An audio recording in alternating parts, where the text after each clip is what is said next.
Hello and welcome to Angry Army Weekly, and I'm sorry these episodes have been getting shorter. It's not by my design. There's just not that many stories these past few weeks, and I can't just make them up. I'm not Fox News. In our first story, Turtle Rock has abandoned any further support for Evolve. This does not mean that the servers are shutting down, but anything for the game going forward, development-wise and server-wise, is in 2K's hands now. Evolve Stage 2 relaunched the game as a free-to-play in July, and while this gave it a large boost in players, the situation devolved quickly.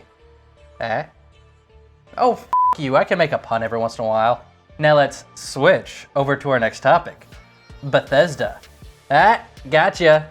Bethesda, the company I would have told you could do no wrong before Fallout 4 came out, just dropped a blog post titled Bethesda and Game Review. The first line states, "At Bethesda, we value media reviews." Here's what the rest of the absolutely hypocritical post says. "We read them, we watch them, we try to learn from them when they offer critique, and we understand their value to our players. Earlier this year, we released Doom. We sent review copies to arrive the day before launch, which led to speculation about the quality of the game. Since then, Doom has emerged as a critical and commercial hit, and is now one of the highest rated shooters of the past few years. With the upcoming launches of Skyrim Special Edition and Dishonored 2, we will continue our policy of sending media review copies one day before release. While we will continue to work with media, streamers, and YouTubers to support their coverage, both before and after release, we want everyone, including those in the media, to experience our games at the same time. We also understand that some of you want to read reviews before you make your decision, and if that's the case, we encourage you to wait for your favorite reviewers to share their thoughts." Go f*** yourself, Bethesda. This is a f***ing atrocious attitude to have. Yes, Doom turned out to be one of the greatest games in the past 10 years. You know what made us the most nervous about it until it actually came out? The fact that no review copies went out until the day beforehand. Just because Doom turned out to be amazing doesn't mean it's not a gamble for every single fucking game you put out. What if Dishonored 2 has major problems? Or Prey? Or Quake Champions? Or God forbid you put out another non-Obsidian Fallout? Side note, just put down the Fallout, Bethesda. Let Obsidian do it. You've proven you're not good at it. And in the last statement in that post, that's the case, we encourage you to wait, so on and so forth. That's an outright lie. You do not encourage people to wait because you have day one pre-order bonuses and all that other bullshit. The point is, this is a giant f*** you give me money attitude. It's anti-consumer, and it just reeks of desperation for those pre-order sales.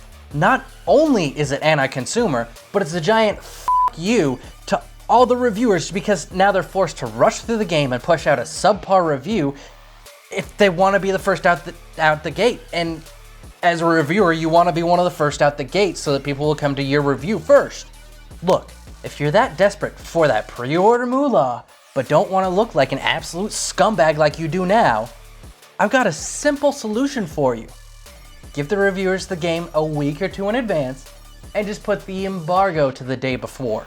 You can have an NDA on it that expires the day before release, and that gives you the right to heavily punish anybody who gives out details. Boom, problem solved. But nope, go f*** yourself, Bethesda. In the vein of game companies undervaluing people very important to their successes, a major player in voice acting has officially begun their strike. This is not all the prominent members of the community, but a large portion of them.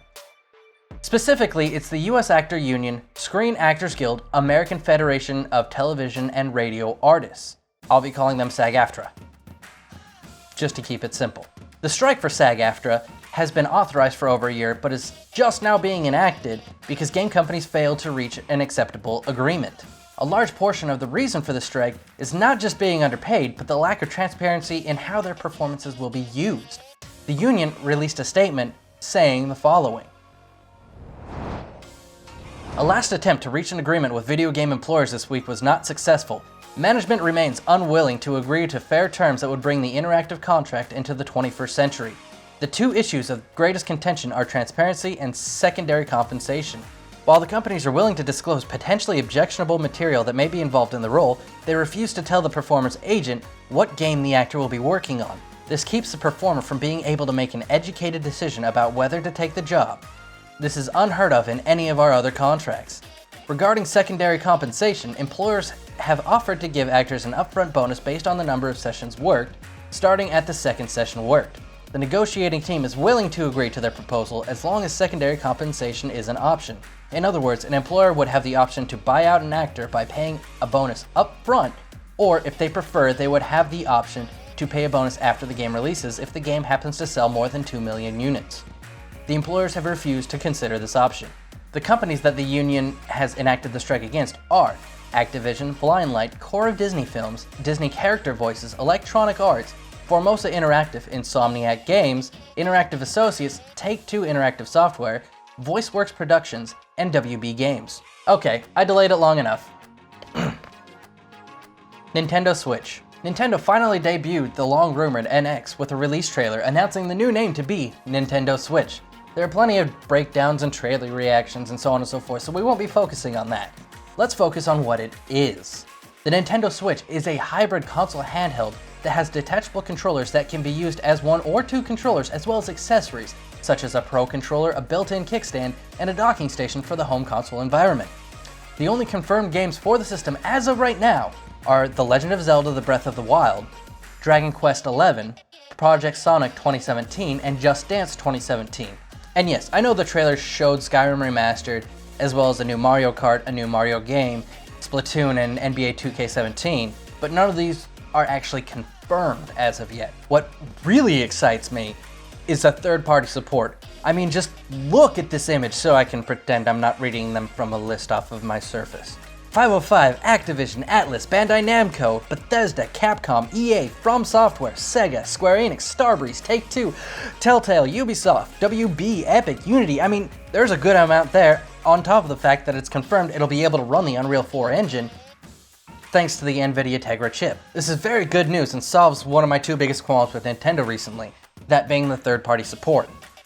The other issue I doubt we'll ever see a resolution to, and that's their absolutely archaic view towards online personalities when it comes to their games on YouTube and other streaming services. Oh yeah, we got a Red Dead 3 trailer as well, but it was just a cinematic trailer, so to all of you saying, "This game looks great," you're all idiots. Let's just wait for some actual gameplay, eh? Moving on to the local news. I have our correspondent, my clone, on the line. You're on the air, Jayson number 2. Thank you, Jayson number 1, and let me say you look damn good in a suit. I got a report from the Xbox One side of the AJSA. I'm outside of the AJSA headquarters right now.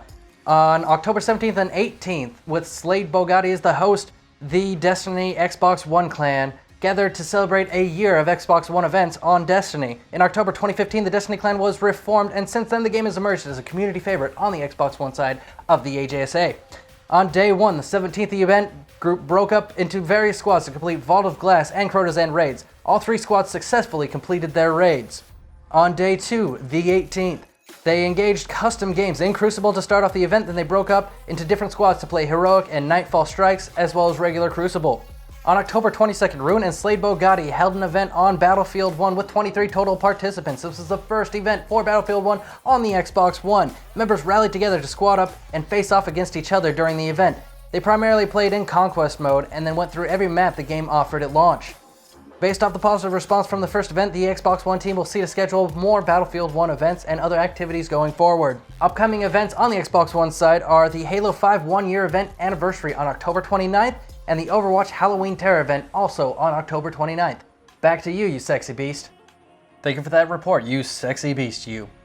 Alright, that's all the time we have news for today. If you'd like more news and less of my shitty opinions, another AJSA commander, Legolas Katarn, does a weekly breakdown and roundup of news this week in gaming on the AJSA site. The link is in the description. If you have news that you'd like me to cover, get a hold of me on my Twitter at Jaysons Rage. I'm Jayson.